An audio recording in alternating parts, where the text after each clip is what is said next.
Em seu primeiro pronunciamento, depois de ser cassado pelo Tribunal Superior Eleitoral, Deltan Dallagnol afirma que a corrupção venceu.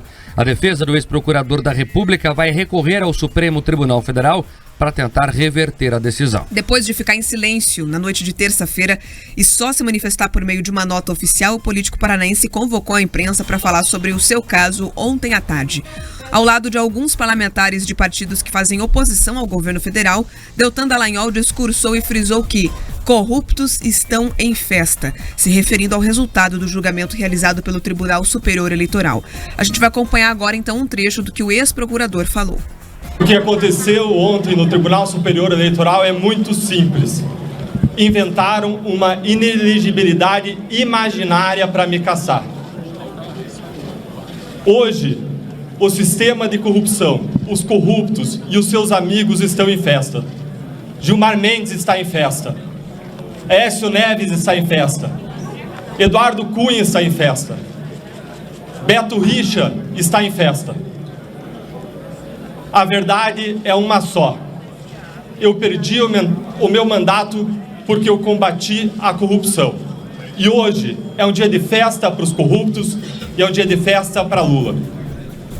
Durante seu pronunciamento no Salão Verde da Câmara Federal em Brasília, o político também ressaltou que perdeu seu mandato por uma inelegibilidade imaginária. Eles me cassaram por uma inelegibilidade imaginária. A Constituição e a lei da ficha limpa é clara.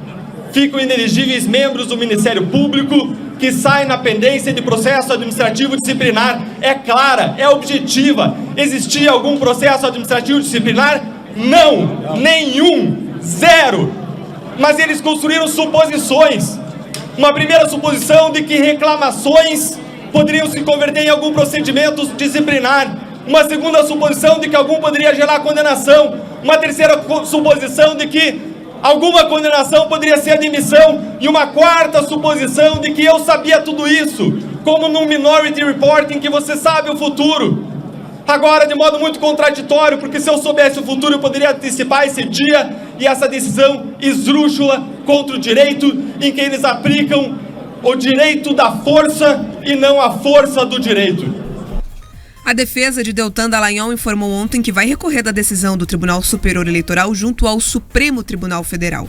O ex-procurador teve o registro de sua candidatura cassado por unanimidade. Além do relator, Benedito Gonçalves, também votaram no mesmo sentido os ministros Alexandre de Moraes, Carlos Horbach, Raul Araújo, Sérgio Banhos, Carmen Lúcia e Cássio Nunes Marques. Vamos lá, essa questão de recorrer da decisão é mais protocolar do que alguma esperança real de algo mudar. Até porque quem vai analisar o recurso no Supremo Tribunal Federal são alguns dos mesmos ministros que já, inclusive, cassaram Deltan Dallagnol no TSE.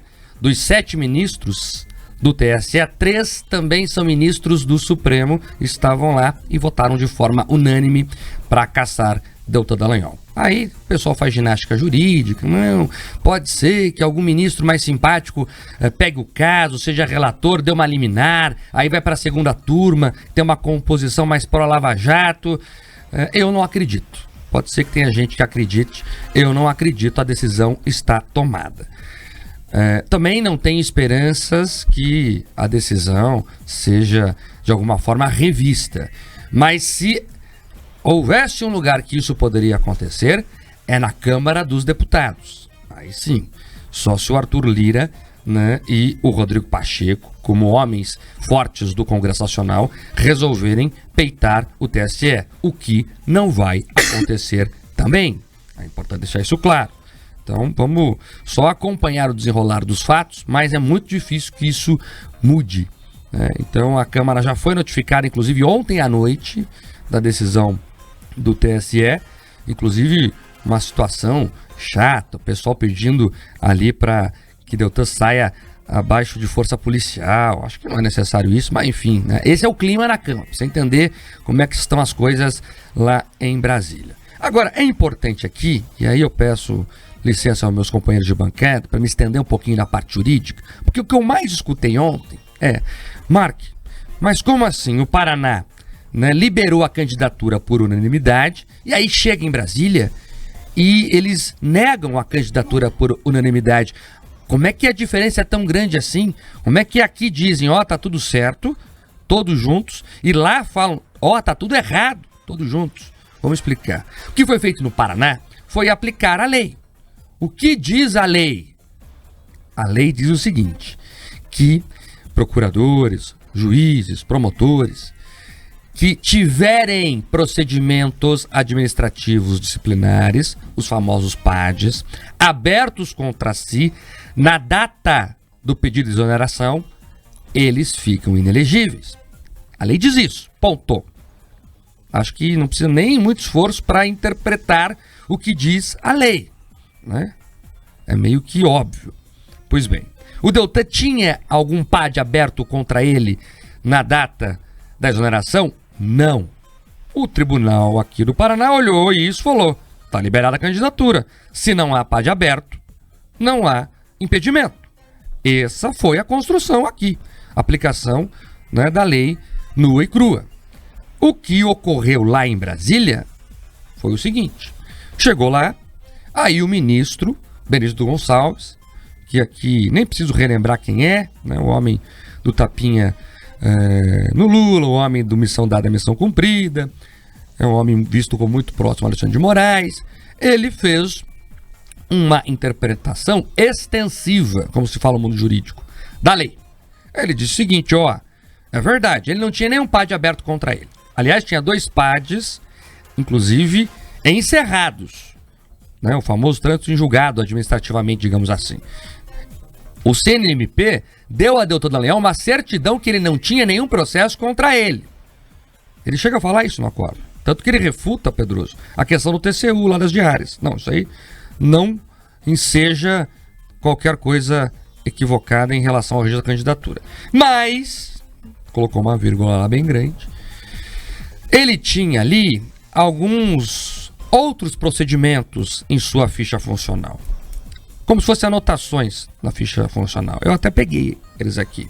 Eram 9 reclamações disciplinares, uma sindicância, um pedido de providências, 3 recursos internos em reclamações disciplinares e ainda uma revisão monocrática de arquivamento em reclamação disciplinar.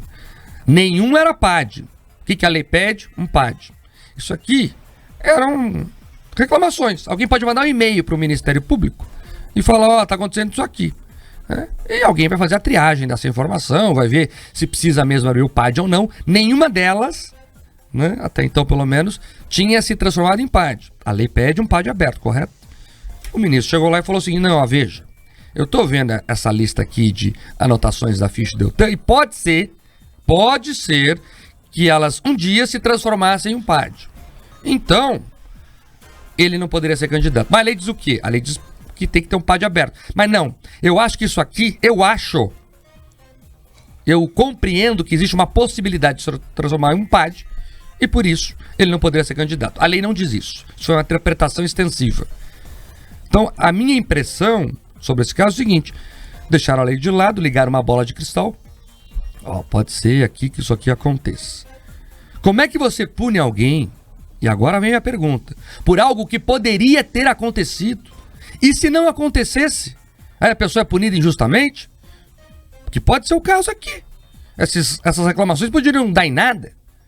Todo dia tem uma reclamação nova do Pedroso aqui na rádio falando que ele disse alguma coisa. Todo dia tem um e-mail aqui me xingando por alguma coisa. Todo dia tem alguém falando aqui que a Bia acordou mal-humorada. E nem por isso alguém aqui sofreu algum procedimento interno contra isso. Porque tem coisa que é séria, tem coisa que não é. Então é isso. Então tinha esses pedidos aí na ficha funcional. Eles imaginaram que isso podia se transformar em um tal PAD ali na frente e resolveram por bem negar a candidatura. Como é que fica então agora? E se isso não fosse levado à frente? Não sabemos. Agora o que temos é que o deputado federal mais votado do Paraná foi cassado por isso. Você pode gostar ou não do Deltan Dallagnol. Você pode fazer o questionamento se ele cometeu ou não excessos na Lava Jato. É do jogo. Agora, você não pode negar que mais de 340 mil paranaenses foram às urnas e votaram nele. Ninguém pode negar isso. E mais, você não pode admitir, pelo menos não pacientemente, e sem pelo menos externar uma opinião, que 7 ministros assassinem os votos de 340 mil paranaenses. Sabe por quê? Porque tá virando moda. Essa não é a primeira vez. Você pode gostar ou não do Fernando Francischini, mas ele recebeu quase 500 mil de votos na eleição passada, quando foi deputado estadual, e foi caçado também com canetadas.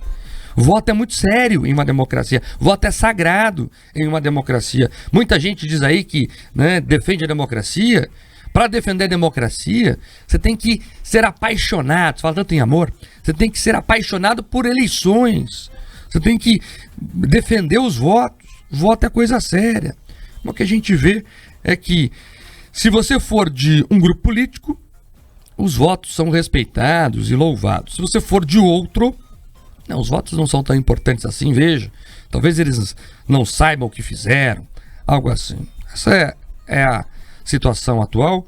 É muito difícil de eu ter algum benefício lá de voltar ao cargo em um recurso, e assim as coisas tocam. Para terminar, o que eu mais ouvi ontem, né, foi por que tinha as diferenças, já expliquei aqui, né, da decisão paranaense e da decisão federal. E a segunda pergunta, o Moro será o próximo? Olha, tudo leva a crer que sim. Que sim. Até porque, você lendo o acórdão do TSE, você vê ali recados claros sobre o Sérgio Moro. Chega a citar o Sérgio Moro em uma situação. Então, tudo leva a crer que sim. O clima em Brasília, eu conversei com muita gente que frequenta tribunais, frequenta o Congresso, frequenta os partidos. O clima em Brasília é que Sérgio Moro tende a ter o mesmo caminho. O sistema se reorganizou e o sistema agora, de uma certa forma, né, pelo menos na minha leitura, usa as ferramentas que tem para terminar a narrativa contra a Lava Jato. Não é contra o Sérgio Moro, Pedroso. Não é contra o Deltan Dallagnol. É contra o histórico da Lava Jato. E esse histórico precisa ser reescrito. Nós estamos vendo, dia dos olhos aí, a história sendo reescrita. E para você enterrar de vez a Lava Jato, você precisa enterrar de vez os dois principais protagonistas dela. É mais ou menos isso. O que todos nós assistimos foi o império da vontade contra o império da lei. A lei, ela foi esquecida em Brasília, e o que prevaleceu foi a vontade de uma certa casta de políticos, de uma certa elite política que predomina tanto em Brasília quanto em tantos estados por aí. Quando o Deltan Dallagnol fala que o sistema da corrupção está em festa, ele não está errado. Porque é o seguinte, ninguém fez questão de esconder isso, Mark. A gente viu lá Eduardo Cunha se manifestando, Renan Calheiros se manifestando, tantos outros políticos de ficha duvidosa se manifestando e celebrando. Vejam só, nenhum deles que, quando se sentem atacados, defendem um legalismo, defendem ali a presunção de inocência. Pelo contrário, nesse momento, todos eles ali celebraram uma visão punitivista. Opa, aí o rigor da lei, nesse caso da lei torcida, pode funcionar e tá tudo certo. Agora, o Mark chamou a atenção aqui para a situação do Moro. Eu quero chamar a atenção para a situação do Bolsonaro. Vejam só, o mesmo Benedito, que eu trouxe a ficha dele aqui inúmeras vezes, quem o indicou, como ele chegou ali, ele tem a posição, Mark, de corregedor ali até novembro. Existe toda uma intenção de que, pelo menos até a saída dele, um dos processos que ele tem ali como relator, que são 16 processos do Bolsonaro, estão ali no escaninho do ministro Benedito. Eles esperam que até o final, né, até a saída dele do TSE, eles consigam julgar um deles e consigam deixar, no mínimo, Bolsonaro inelegível. Então, a gente tem que ficar atento. Essa resposta do sistema político, essa resposta de toda essa casta política, ela vem e vem forte. Quem acreditava numa normalidade, fala assim, não, o Xandão está cometendo excessos ali, só porque é um processo eleitoral. Gente, o ministro Alexandre de Moraes falou, inclusive, num jantar ali oferecido por conta do casamento do filho do ministro Salomão, de que não vai parar nesse momento, as coisas vão seguir adiante. Então prestem atenção, quem apostava numa normalidade, Mark, pode apostar em outro assunto, porque se mantiver a aposta, já está perdendo. E eu quero só pegar agora um gancho de uma outra situação, perguntando para os nossos ouvintes se eles acham normal. Eu vi vários, políticos de ficha duvidosa comemorando. Agora, eu não consigo suportar, entender o que acontece quando eu vejo contas oficiais do governo federal, pagas com dinheiro público, criadas por servidores públicos, mantidas ali com o selo, né, de plataforma oficial de comunicação, publicando ironias. Não é a primeira vez. Quando teve problema do Bolsonaro, eles publicaram uma ironia. Ontem eles publicaram uma imagem fazendo referência ali ao PowerPoint do Deltan. Sabe, não faz sentido, são contas oficiais. Eles não respeitam mais nada, não respeitam a lei, não respeitam o decoro e muito menos a ética, Mark. Agora, 7h22. Repita. 7h22.